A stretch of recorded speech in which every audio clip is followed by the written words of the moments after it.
Hello, everybody. Welcome to season number 3, episode number 2 of our Global Radio Ideas webinar. My name is Ken Benson. I'm one of the co-hosts. I work for the P1 Media Group, and our company provides research and insights to radio brands around the world. And joining us as usual today, my compadre and co-host from Stuttgart, Germany, and the CEO of Benstown. Please welcome Andy Sanneman. Hey guys, great to have you. So thanks for joining us for today's webinar. What can we learn from America's #1 music format? I think that's a headline. So as always, the chat box is activated. Let us know where you're watching in the world. And if you have questions, guys, girls, please post it. We'll be taking your questions at the end of the show. Basically, RJ is taking your questions at the end of the show. Nobody's going to ask the German guy for some country knowledge. So that's good. So handing over to Ken, introduction for our guest today. Yeah, this is a long list. We could spend a half hour going through our guests' accomplishments and background, but we've tried to narrow that down to about 30 seconds. So let's get started. He's been working in country radio for 41 years and also as a record company executive. He's had impact on nearly every aspect of our business. His resume features 30 years in major market radio, where he served as a program director, operations manager, music director, and on-air talent for iconic country stations in markets like Phoenix and San Antonio, Texas, and Los Angeles. Later, he spent 13 years providing insights, analysis, and commentary on the country music industry while writing and reporting for Radio and Records, Billboard, Country Air Check, and the All Access Music Group. In the record industry, he helped develop the careers of artists like Carrie Underwood, Brooks and Dunn, Alan Jackson, and many other country greats. He has served on the board of directors for both the Academy of Country Music and the Country Music Association, and has also served on the St. Jude Children's Hospital Radio Advisory Board since 2015. We'll talk a little bit about that in the program today. And last year, maybe his biggest honor of all, he was inducted in the Country Radio Hall of Fame. And still, if that's not enough, today he's putting his experiences to good use as the executive director of the CRB, or Country Radio Broadcasters, where he just happens to be very busy preparing for next week's Country Radio Seminar. So live from Music Row in Music City, USA, Nashville, Tennessee, which, by the way, is a great place to visit. Please welcome Radio Hall of Famer, RJ Curtis. RJ. Hey, how you guys doing? Thank you so much for having me today. I appreciate that. And I love the picture of your girlfriend. You don't know who that is. That's the world famous Carrie Underwood, who came off of American Idol and became a big country star. And so there you go. Pretty awesome. So let's kick it off by, that's my most, I think it's my most favorite question all the time, because RJ, I mean, obviously you're unquestionable, accomplished radio and country music executive programmer. I mean, you heard the list is impressive. I'd like to kick it off by, let us know something people might not know about you. Yeah, well, I mean, I'm pretty boring because I've been just a radio guy for a long, long time, but I did prepare for this one. Back in the day when I was in my first grunt work radio job, I was also coaching high school football, and I was determined to be in radio, but I love coaching. I love football. I played it through junior college, and I thought it would be a good plan B if the radio dream flopped completely. But luckily I got a fantastic break in radio, and I still kept coaching though. So for 5 years into my radio career, I was coaching high school football at my alma mater, Crespi Carmelita High School in Encino. And I really enjoyed it. And I think that taught me a lot of great lessons about leadership and talent development. But once my wife and I started having kids, that was over, because coaching, I mean, I was all in on it. We were working like 7 days a week. It was actually more hours during the week than it was radio. If anyone's ever coached football or, been a coach at all, it was more time consuming than that. But it actually was a lot of fun. I love football, still do. And I'm glad I was doing that, because it did teach me some great lessons about working with people and coaching people. Because in radio, when you're working with air talent, you're their coach. Right. Well, RJ, so we talked about in the promotion of this webinar that country is the biggest radio format in America. And based on some of the stats I found preparing for this, it looks like the number of stations today is around 2,200 programming some flavor of country music, which is a tremendous number. And since we do have a lot of international people on, a lot of countries have their own version of country music, but just to help give them some perspective on what we're talking about in America, it's artists that I think have some international notoriety, like Garth Brooks and Keith Urban, Willie Nelson, Dolly Parton, of course, Carrie Underwood. So tell us, what is it about country music that makes it so popular in America? Well, first, you're right about the number of stations. It's a ubiquitous format. It is the most programmed format of all radio in America. And we'll talk about ratings, I know, in a little bit. So we're lagging behind talk and some other music formats, but it is the most programmed radio format in America. And I think the appeal of country music, not only in the United States, but internationally, but particularly here, is that it's American made. It's homegrown. It's made in America by American artists telling stories about American life, culture, and values. And when you think about it, all other forms of mainstream popular music are kind of the world.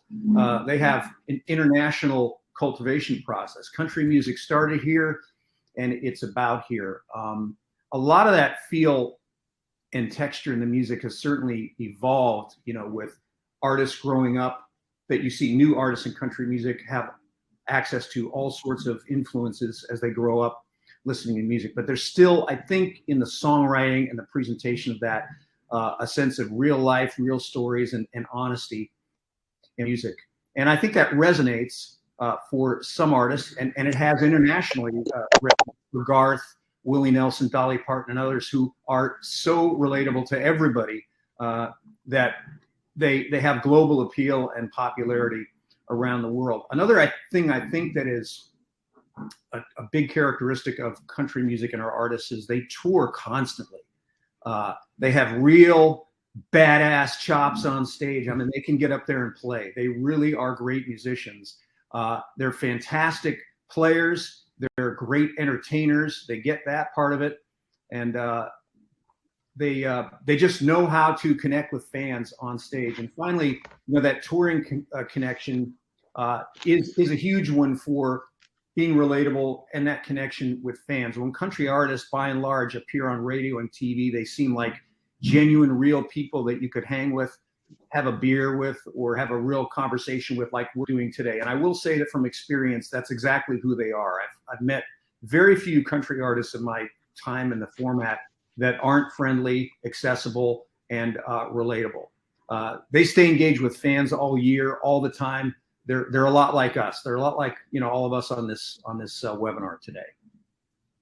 Yeah, they're fantastic. Even being here in Germany, I was able to see a couple concerts here from people like Brad Paisley coming over. And I mean, as a producer, couldn't agree more. They're fantastic musicians. They're great artists, and they're like really nice people. So having interviewed a couple of them on Radio Rose, it's really fascinating how close and how down to earth these guys are. So fantastic. So the country format, as big as it is, and we've heard a number, 2,200 stations, kind of crazy, has been struggling in the Nielsen ratings, right? In fact, and I quote John Miller at Nielsen, he declared 2021 is the worst year for country we've ever seen in PPM.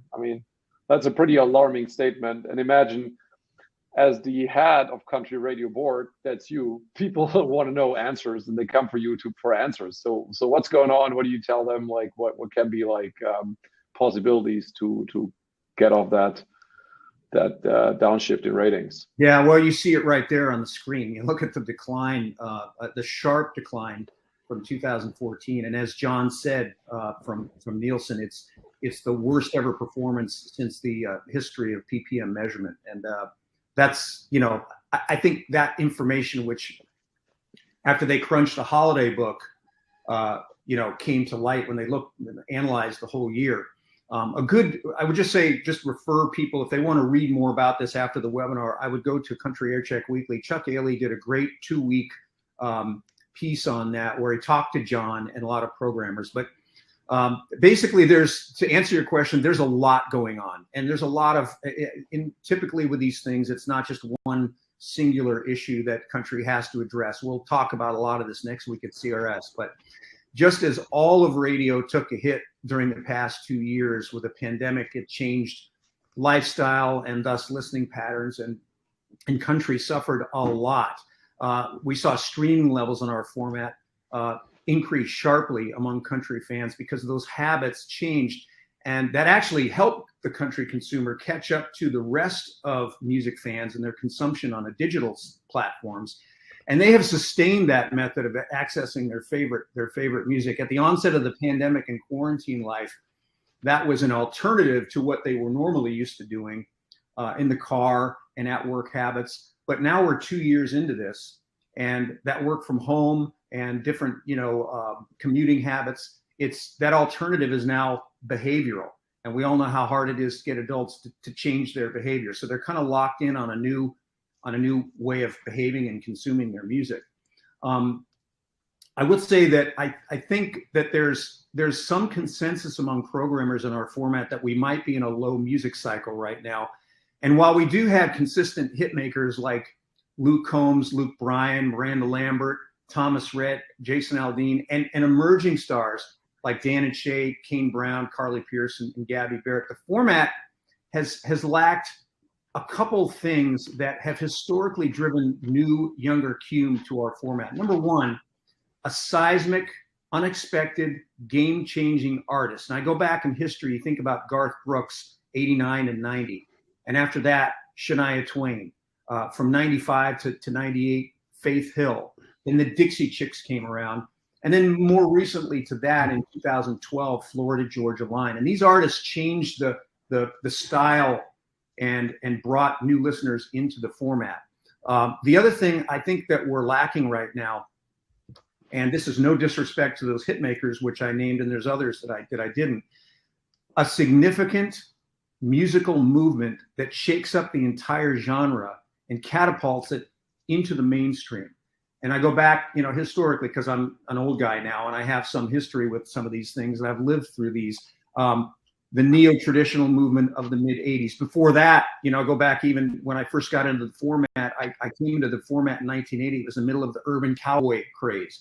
That was followed by the neo-traditional movement of the mid-'80s, then the class of '89 with Garth, the late '90s female explosion with Faith and Shania leading the way, and then the Dixie Chicks. And most recently, and this goes back, if you look at your graph there, 2014 at the high there with persons 25-54, bro country.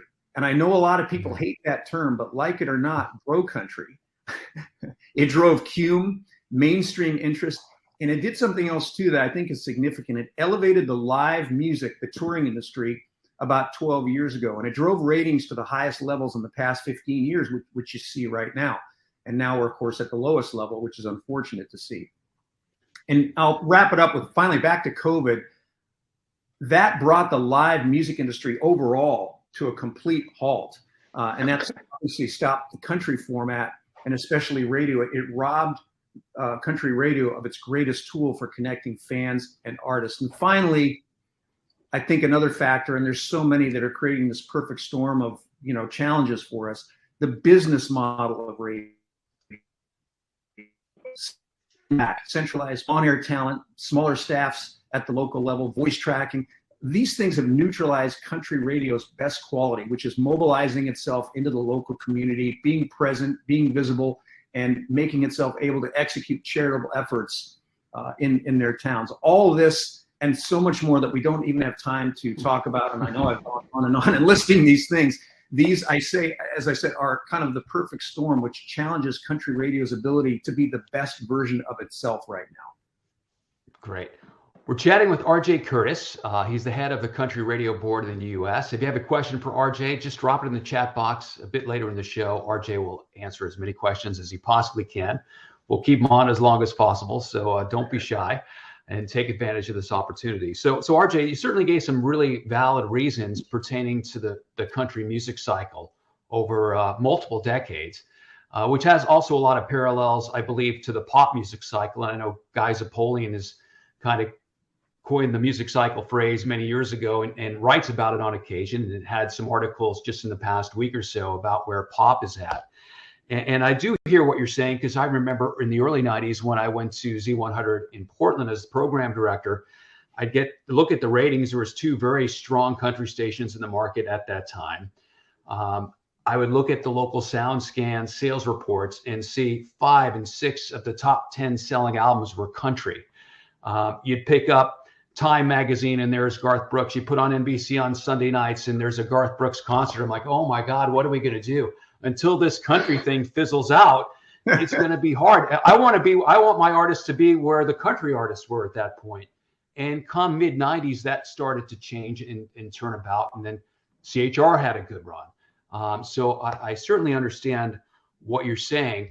And you also talked about some of the things that radio may not be doing that well. And some of these things are outside of our control. But within radio's own control, what things can we do to maybe make country's situation better today? Yeah, this is because CRS, I think, is really timely this year. It starts next Wednesday. Shameless plug there.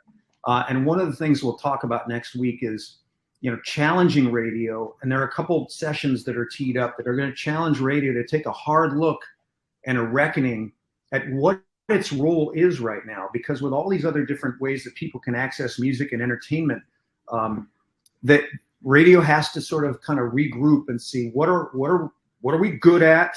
What are we really technically well equipped to do? So many programming experts and gurus out there that I've talked to in the past year say radio, the discovery. I think radio overall. I had this conversation as we were prepping our Heads of State series a couple months ago that we're going to do next week, and all of them agreed that radio just isn't the discovery vehicle it once was for music, but sometimes still thinks that it is. Radio, especially country radio, though, on the other hand, is the greatest finisher for a song that's a hit song. When a song is in power rotation among all the stations on the country panel, it's ubiquitous on the air, and country radio has the ability to take that thing and bring it across the finish line. Big songs, getting all that airplay, creates critical mass for those records. That begets touring. It begets merchandise. It gets TV bookings for late night and the early morning shows and like the Today and the Good Morning America concert series. And that creates other brand partnership opportunities for these artists and allows their overall business to grow. I've always thought, and I've always said that top 40 is a burn it out format and country is a burn it in format. But I think radio needs to recognize some viral moments and treat those a little bit differently, country radio. And I'll give you a couple of examples. So think about last year when Walker Hayes' Fancy Like blew up all over the place. Remember, that was just, you couldn't get away from it. When a company like Applebee's uses that song in its fairly early stages of life as an anchor for its national campaign, but it was still languishing in nights and overnights at radio, and some stations not on it because sonically it's a little bit different than the usual mix on the radio station. I think that's missing an important moment. Songs like that, they're not going to be a 30, 40, 50-week record like some country records are these days. And they're probably maybe not going to be a gold title a year from now, but maybe they're a 5 or 6 week record that you blast into power and sub power and just live for the moment to build cume and excitement for the radio station. And maybe to a lesser degree a few years ago, because it wasn't as a great fit sonically for country radio as Fancy Like was. But think about Little Nas X with Old Town Road and all the conversation. Country radio got more notoriety for not playing that record. And I completely understand it, because on the surface, when you listen to that, to me as a programmer, that's a hip hop record. But there was so much, it was such a worldwide big hit everywhere. And I think country had an opportunity, and maybe we missed that moment too. So I guess my point is that with so many portals for music to explode virally, radio has to think a little bit differently than we do about certain records and developing these. And maybe there are records in our format that come along, not every day, a few a year that are burn it out records, not burn it in records. And I've said this for years, when an artist is really, really hot, like Luke Combs, for example, when Luke first started blowing up and getting a lot of airplay, and he's like a core artist right now for radio stations. But when that starts happening, and he starts showing more than one song, putting up big consumption numbers on DSPs, I don't understand why radio can't play 2 or 3 songs from him in current rotation. They're in lockstep with the labels, and they all work in such a symbiotic way that sometimes that gets in the way. Lighten up artist separation. As a fan of Luke Combs, I don't mind hearing him a couple times an hour. I think it's great. Play him 3 times an hour. Play, deep into the album. But just play more of those things, because if they are creating moments and attracting fans, give them more of what the fans are going to and make them come to your radio station to get them. It's kind of like the transition from TikTok to CHR radio, which TikTok is a big hit maker these days for CHR radio, and CHR programmers not picking up on the trend, like playing these songs like Too Late or not even at all, because they're not tested whatsoever. So, but are they late? I'm sorry to interrupt you, but are they? I'm not really dialed into the top 40 world. I've listened to it here, but are they later than I think they might be? Because my impression is that top 40 has been quick to grab some of those TikTok. Yeah, some not. I mean, there's so many songs like coming out of like these platforms like these days. So it's, I think, hard to pick and hard to decide early enough like what's going to blow up and be like more than just like a viral hit than like being a real music hit. But I think in general, you need to transfer that feeling better from these platforms and hit making platforms to CH, which is a different topic, but CHR radio, and kind of like the same as like the Lil Nas X is kind of like this kind of same for country, in my opinion. But I mean, the poor music cycle, you talked about that. But also, and I know that RJ from our talks before, you believe country is facing its own equality challenges, meaning, I mean, country radio has been accused of being a white male dominated music format, and data shows country has drastically reduced airplay of female artists, women, and is significantly, of course, underrepresenting artists from other races and LGBTQ communities. So is in that Vogue all online culture today, is that something that country radio has to respond to, and how does country radio has to respond to those kind of claims? I assume it's kind of like a tension field here. Yeah, it's tough. It's a tough one, and I think that we can do a lot better on both the female airplay and artists of color and life choices. I think we can do better being more open to that. I do think we're doing a lot better with developing and establishing female talent. And we still have a lot more work to do, but that conversation has actually been going on for a long time, like almost 10 years. It really came to a head, I think, in 2019 and 2020. I remember NPR came to town and did a big story on that lack of diversity between male and female artists. I think labels are doing a much better job of finding, signing, and developing some terrific young female talent. And I think you're seeing some more success at radio and DSPs, with Gabby Barrett and, Lily Rose is kind of bubbling under the surface. And there's artists I'm leaving out, of course. But I think we're doing better. It's a long tail, though. I think that a lot of people outside of the music business who saw that, lack of female presence on the radio and called us on it, they want to snap their fingers and say, you're not playing enough females. You got to get on that and feel like radio and the rest of the music industry can just like in the next week make that happen. But these things, they take a long time. They're probably taking too much time. Let's be clear about that. But it is a long process, and that process has a long tail to it. I remember moderating a panel of PDs at CRS a few years ago, and it actually was John Ivey from KISS in Los Angeles. And he was saying that in top 40, and maybe you can substantiate this for me, when they see a hole in a music cycle, something that is lacking that creates this, diverse playlist for them, they find a way to fill that hole. They go find and try and discover and put something in there so the listeners have a choice to accept that or not and correct that.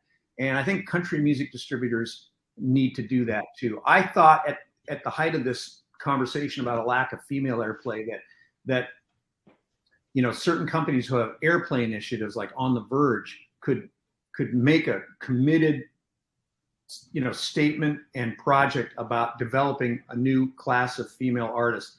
I think CMT's done a great job with the Next Women of Country, and actually iHeart has stepped up and done some of that too. So I think radio's trying and working harder at that. In terms of artists of color and the LGBTQ community, I think as a rule, programmers, at the end of the day, they just want to play hit songs. They want big songs. And I don't think overall, agreed. I don't, they're agnostic about that. Radio programmers are desperate for hit songs. They'll take, absolutely. I don't think they care. But it's also true that country radio, which does not sign or record artists, I don't feel like they've been given many choices to consider for airplay in this area. And I agree. I'm not saying there haven't been talented artists of color, but they haven't been sent to or introduced to radio for consideration. And I think, again, if the music is there, radio is like, bring it on, man. Bring it on. Like, we'll take it. Right. On this note, too, I should say that I think a year ago, right about this time, I was really excited about the positive show of love and support for T.J. Osborne of Brothers Osborne when he very publicly shared his sexuality. And I think it's unfortunate that, and this is a whole nother conversation too big today, it's unfortunate it was overshadowed by the Morgan Wallen story, which broke like within hours of that. But I do hope more artists can feel free to comfortably come out and be who they are in the open. I think the music industry is very, very supportive of that. And there's a lot of support for other artists like Ty Herndon and Shelley Wright and Lily Rose, who I mentioned, and Brandi Carlile, and the art that they're bringing to it. And I hope that, radio programmers will get that music and find that it's a good fit for the radio station, because it'll allow us to be more mainstream and bring in other listeners to our format. Yeah, I've learned early on in my programming career, the best way to keep your job is to have really good ratings.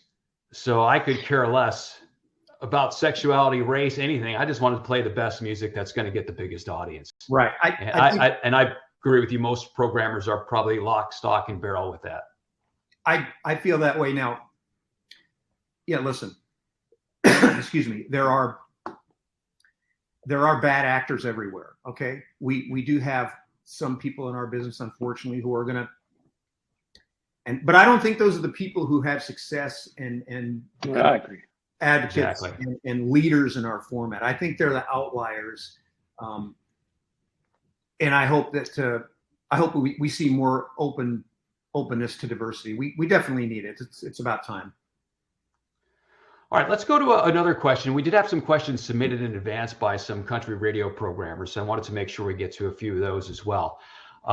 As you know, my background is mostly in CHR, and when I became Group PD for Citadel, country was our number one format, both in terms of revenue and number of stations. It was also the CEO's, Larry Wilson's, personal favorite format. So I had to immerse myself in country radio 20 years ago. And quickly, I became quite envious, RJ, about that special relationship country radio has with country artists. And in fact, I mean, as crazy as it sounded, it wasn't that unusual for an artist like Kenny Chesney to randomly call me on my cell phone and just to check in and say, hey. So the question was from PD, are there any downsides to this close relationship radio and country artists have? Yeah, what you're describing is so amazing. Some people they can't even conceive of that. Like I got a call from Dan Smyers of Dan and Shay on Christmas morning a couple of years ago.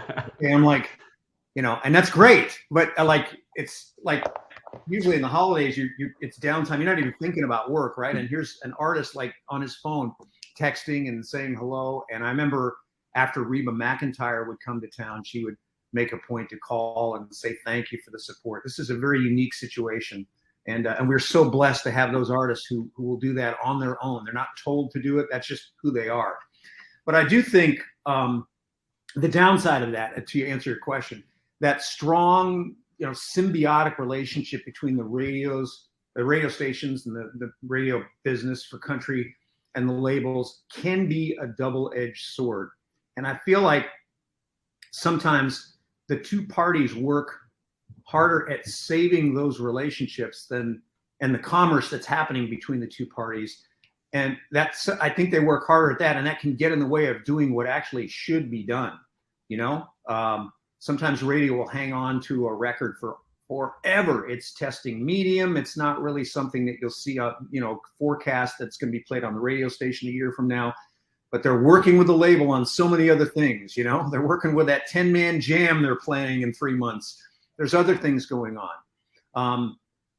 There has been a conversation for years now about radio and labels figuring out how to fail faster on certain things. There's songs that slog up the charts slow. They just drag on forever. There was a recent #1, I forget which one it was, took 60 weeks from when it was released to when it peaked at #1.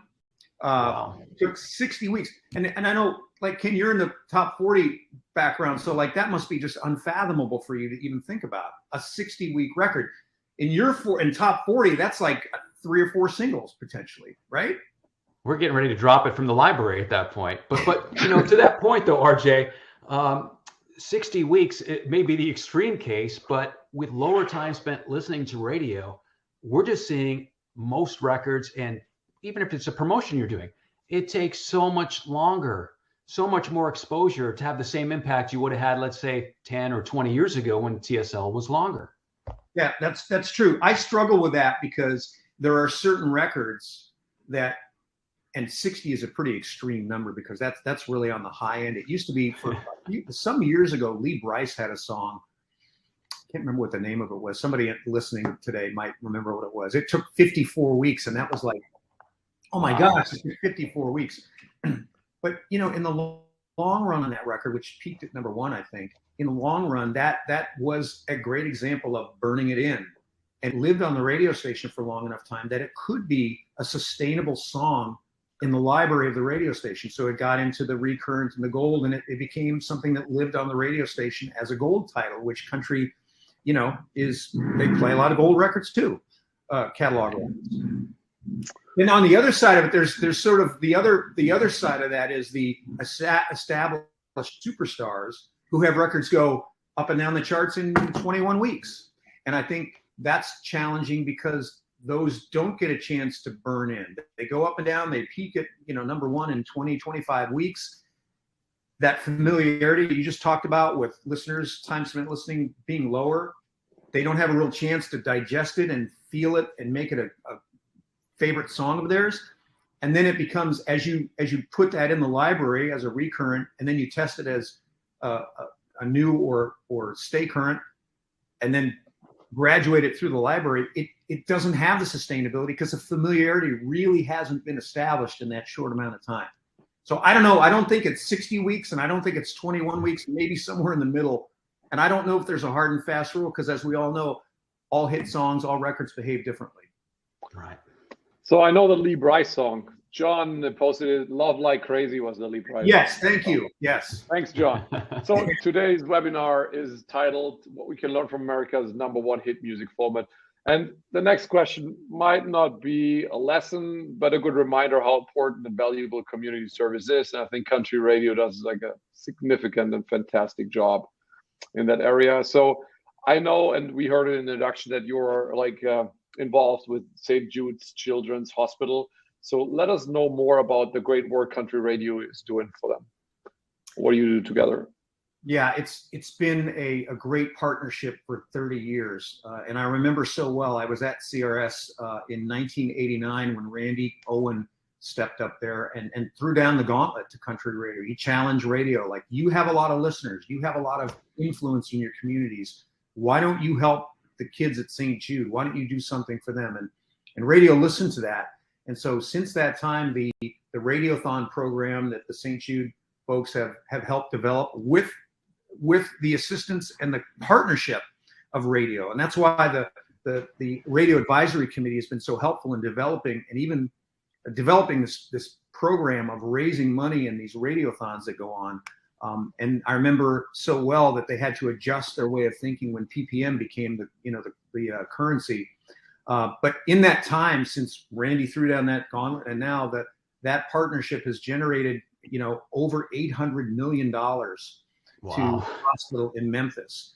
And I'm not saying it's exactly the reason, but some of those resources have been really helpful in the rate of cure for these kids. A lot of these kids, when they first came to St. Jude and Danny Thomas established the hospital in the 60s, they didn't have much of a chance of surviving. And now the survival rate is so strong. And I think that Country Radio can take pride in that and feel like they're partially responsible for that, for generating some of that revenue, because it takes so much money to treat these children. Remember, the families don't pay anything to get treatment at St. Jude.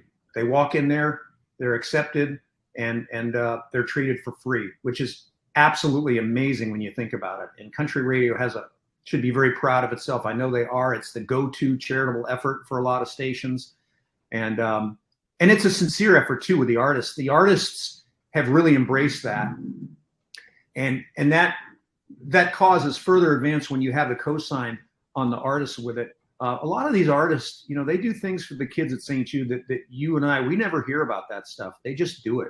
Like Keith Urban, all right? He would probably kill me for saying this. Keith Urban does a lot of things at the St. Jude Hospital, a lot of Zoom calls, one-on-one things that we'll never hear about. It's really quite impressive. It's genuine concern, and it's just heartwarming to see those relationships between the artists and those wonderful, brave kids and their families. Yeah, and RJ, I got to see that work firsthand. One of my neighbors, their daughter was quite ill when she was young and went to St. Jude's for many, many years. And thankfully, she did survive, while others didn't with the same disease. And now she's a college student. And I know that family is eternally grateful to St. Jude's. And of course, on a grander scale, the work Country Radio has done to support that terrific organization. So thank you. So let's talk about next week. The Country Radio Seminar is happening in Nashville, and I know you've got a lot on your plate with this big event coming up next week. So thank you again for squeezing us in. Sure. But wanted to find out a little bit more about next week's conference from you. And I just wanted to say that, as I stated up front, I've been 4 or 5 times. Attendance is still amazing, where a lot of conferences have died off. The content to me has always been super impressive. And even more fun are the exclusive events and artist performances the delegates are treated to in Nashville. It's just remarkable. So tell us what's going to happen next week and why people should come to CRS. Well, we are so excited about next week because, as you probably know, we, like everyone else, right, we had to pivot to a virtual event last year, and I think we did a good job of presenting that over a 4-day period. But we've talked so much today about the connectivity between the artists and our industry, and that symbiotic. It's not the same yet. And it isn't. We had a sense of community on the chat, on the screen. It was there, and you felt like the CRS secret sauce, but the real secret sauce is getting together. And I have to say, and obviously I'm a sort of an evangelist on this topic, but I've been going to CRS since 1985, and there is a culture of that event and the people that attend it, and they are all there, and they just get together in this pop-up community of 2,500 people, and they are there to serve our format and figure out how to make our business better, how to grow our format, how to become better broadcasters and enhance our business opportunities. So I think next week is an opportunity to reconnect, reacquaint, reevaluate, and reload, okay, based on, we talked about with the ratings challenge that we have. Our format needs the event. We need each other.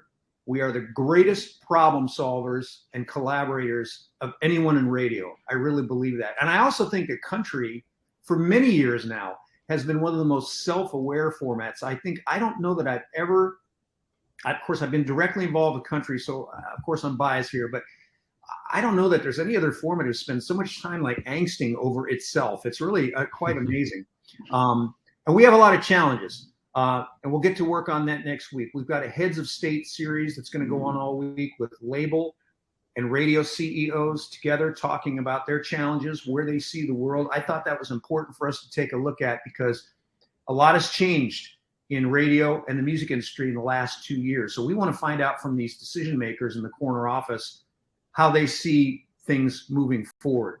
We have a research project that we present every year. New Voodoo is doing it for the second straight year, and I'm excited about what Lee and Carolyn will show us. The Streaming Summit is Wednesday. That's a full day. We did it on the virtual last year. Now it's live, and it's a full day of addressing DSPs in the digital world. And I'm really excited about the return of live, full band, full production music. 2 big showcases a day. The New Faces show with Gabby Barrett, Walker Hayes, Parker McCollum, Jamison Rogers, and Lainey Wilson. We have protocols in place for safety, but I think once people get through those and they get to CRS and get their badge, they're going to have 3 days of living their best CRS life. And I can't wait. That's like Christmas. Christmas starts on Wednesday for me. I'm really excited, as you can probably tell. What a statement. So let me just fire the last question at you, which obviously, and then we'll wrap it up and take some questions for the audience. So, and I just really wanted to squeeze that in because I also see some imaging directors on that panel. So as an imaging director, I'm always interested in sound design improvement, like how we move formats forward. Obviously, I got my very own interpretation of country imaging, but hearing from you, a legend in country programming, country music, what is country imaging in your opinion? How should country imaging sound like these days in your opinion? What do you feel like is missed? Where is the opportunities? Where's the chances? Well, when I was at the station level, I always felt like we needed to be super aggressive in our imaging, and not be passive and just be right out in your face, not obnoxious, not annoying, not that irritating person, but somebody that's present and you cannot forget about them at any time. And that was my philosophy on imaging, the stations I was at. I think that imaging took a big step in the early 90s when the country format exploded, and yet this influx of 2 things: young, new, exciting artists like Garth and Brooks and Dunn and, all that. And that brought a lot of young fans into the format at that time. And I think that country had to grow up and kind of catch up to the tastes and the way of marketing to those younger listeners. And I think country, for the most part, has stayed on point with that. That was also a time when country stations started branding with animals, cats and wolves and bear, things like that. So they had to, and some of the greatest writing I've ever, people like Ed Hill and Alan Sledge and people like that are top of mind for me that were just amazing. I competed against Alan Sledge and then worked in the same company as him, and his predecessor at Camel Country in Phoenix, which launched against us when I was at KNIX, was Bob Glasgow. He later was my consultant at KZLA, and Bob was a terrific mentor for me in terms of imaging. And I think country has been consistent with that. I know that the methodology and the approach to it has changed since PPM, shorter bursts. When in the early 90s, promos and sweepers were longer form and, all that stuff. And it's quicker, short bursts. I think that's happening. But I give country radio a lot of credit for stepping up and sort of sometimes it has to outpace the tempo of the music on the radio stage to create energy and excitement. Excellent. Great. Well, we're going a little bit long today, which is fine. If you have a question for RJ Curtis, the Country Radio Hall of Famer, please type it in now and we'll get to a couple questions before we wrap things up and let you get back to planning next week's CRS. So we do have one question here I want to throw out to you about changing habits about listening to music. Where did people go from radio to listen to their music? To the streaming platforms or somewhere else? I think some of the stats that I saw said that the streaming levels for country consumers increased sharply, as I talked about earlier. And, I think that was about, you're not in your car, you're not at work, your habits completely change, and people look for other places to find that music. So I think I think it would be primarily the DSPs that saw a great increase, and people just found other ways to. And YouTube, of course, YouTube is the primary source of discovery for music, because people can sit on there and get down. And I've done it too. I'm sure you guys have too. That's a rabbit hole, man. I mean, you get on YouTube and you start in one place, you don't know where you're going to end up, but it's pretty exciting. I think that happens. Okay, RJ, we're going to let you go. RJ Curtis, everybody, from the Country Radio Board and the head of Country Radio Seminar. Good luck in Nashville next week. We'll miss you, but maybe next year. And I do know a Benstown contingent will be there. So we'll look for them. Thank you. Thanks for having me. I appreciate it. It's so great to talk. But RJ, it's not going to be the good people from Benstown, because I can't make it. So I'm sorry. It's going to be the people who have no taste in music. So I'm sorry for that. You know? Well, next year, you got to be there next year. Okay, we'll look. No, I'm fine. You bring Brad Paisley, I'm coming. Like, one of the best live concerts I've ever seen. So if Brad is coming, I'm coming. Hey, Brad can sling it, man. He's great.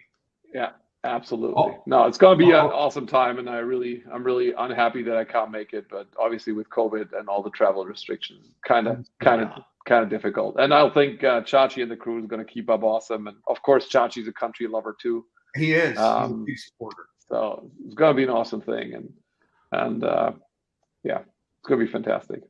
Thank you. All right. So just a couple things. If you want to get a hold of RJ Curtis, again, he's going to be crazy for the next 10 days, but his email is rj@crb.org. I'm sure I'll be responding to you just as soon as he has a moment to breathe. So thanks again for today. If you missed any part of the webinar, want to watch it again or share it with anybody, you'll be able to do that later today. You'll find the video posted on the P1 Media Group website, on the Benstown site, and social channels. So feel free to, again, watch it again and share it. So let's talk about next month. We're back on Thursday, March 10th, same time. And something that I've certainly run into, RJ, I imagine you have as well, is we talk a lot about coaching talent. And you talk to a lot of talent, and they tell you it's been even years since the last time they had an air check session. And I think the other problem is a lot of program directors have never been taught how to coach. So we're going to tackle that in the next webinar with Randy Lane. It's going to be called Coaching Your Talent from Good to Great.